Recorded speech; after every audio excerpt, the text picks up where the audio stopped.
This is shaping up to be one of the maddest transfer windows ever. I think it is going so under the radar. What a boss move this has been from Newcastle to bring in Sandro Tonali from AC Milan. And straight away, honestly, huge props to whoever's pulled that off from Newcastle, because this is a massive coup for a guy that was not available on the transfer, was a big part of the AC Milan team that won the Scudetto, the first Scudetto they'd won in a decade. He was Rossonieri through and through. But no Maldini, no party at AC Milan, and AC Milan's loss is hugely Newcastle's gain. Now, Tonali came straight into this midfield and is a huge upgrade. Now, as much as for me, he is not an out-and-out six, he is not a core defensive midfielder that you can rely to do all your defensive dirty work for. He is an elite all-rounder, and I've heard this all-rounder phrase be used against him when it's actually a massive positive. He can contribute in all areas of the pitch, and he really does dominate the middle of the pitch, even though he might not be that out-and-out anchor. But with the work ethic that I know Bruno G's got,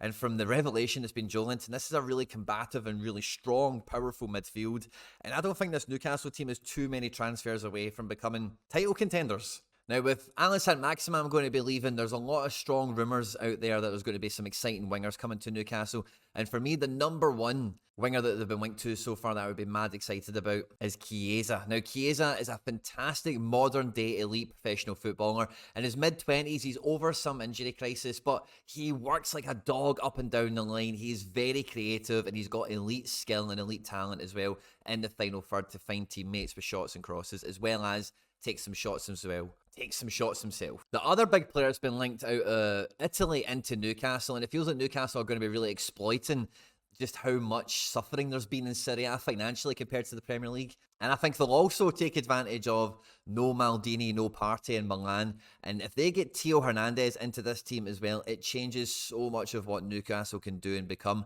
I don't think Schär and Botman are going to be moved because of how resolute and strong they were, but long term, Schär does need upgraded. Maybe having Theo Hernandez in the team gives you the option to maybe play a back three. Just an option that will be out there. Newcastle were recently knocked back for Barella, and that's what led them for going after Tonali. But if there's one player who's itching to get out of Inter Milan, or out of Chelsea, I might say, it's Romelu Lukaku. Now, if Romelu Lukaku was linked and transferred into Newcastle, I think he would be a massive upgrade on Alexander Isak. And these comparisons to Henry, I don't really see them. He's much more of a predator in the box for me, but there is a wee bit of thought to suggest you could play him out here in that kind of space. But either way, for me, Lukaku would be a great addition to this Newcastle team, and somebody like him coming into the front line would make a massive difference as some of these other transfers panned out. A lot of Newcastle fans will probably be shouting at the screen now, because I've heard a lot of them say to me, Quinny, Joelinton can play left wing, so okay, if that happens. And how good is this? The guys at QuinnBet have enhanced their UK welcome offer, where you can now get a free bet up to £35. It's for new customers that sign up only. You can check out the full terms and conditions on the website quinnbet.com, or by clicking on the link in the description of this video or in the pinned comment. By doing so and opening an account, you do support the content here at the channel, so I thank you in advance if you do so. It looks really impressive to me. It's 18 plus, and remember folks, always gamble responsibly. We then see Ruben Neves potentially completing that mad 2-year anti-UEFA FFP loan deal in. And you could have an amazingly combative midfield three here with a phenomenal front line, hard-working guys on both sides of the pitch, with Alexander Isak probably, but I'm imagining for a minute Lukaku. That's a team that could go really far, really deep into the title challenge for me. And really, the possibilities for how Newcastle can strengthen is limitless. If this Ruben Neves deal does come off and the array of European talent continues to flock to Saudi Arabia, then I can see a few more of these deals coming off. And Newcastle, as I said at the beginning of the video, this is a gloves off moment for me, where they are properly going for it. And if you see Newcastle linked to an elite player that could really make a big difference to them, somebody like a Lukaku, for example, then I can feel the rest of the Premier League quaking in their boots and shouting for transfer embargoes already. Another player that's been linked to Newcastle that I think could have a huge impact on their team is Dominik Szoboslai. Now, Szoboslai is firmly much more of an attacking midfielder, very similar in stature and pitch presence to a Kevin De Bruyne, you could say, and could be a huge addition to a team like this. And all three of these guys are elite athletes in the right age, at the right place, at the right time, and that as a midfield three would be very formidable as well. Why do I care and what's my perspective? Well, on this for me, I'm not a big Eddie Howe fan, and I think these types of purchases and this type of level up that Newcastle are going through in this transfer window puts a wee bit of pressure on him to continue to deliver, of course, on multiple fronts, Champions League football this year. But from a Sorare perspective, I think this could be an amazing team to be following and stacking into this year, because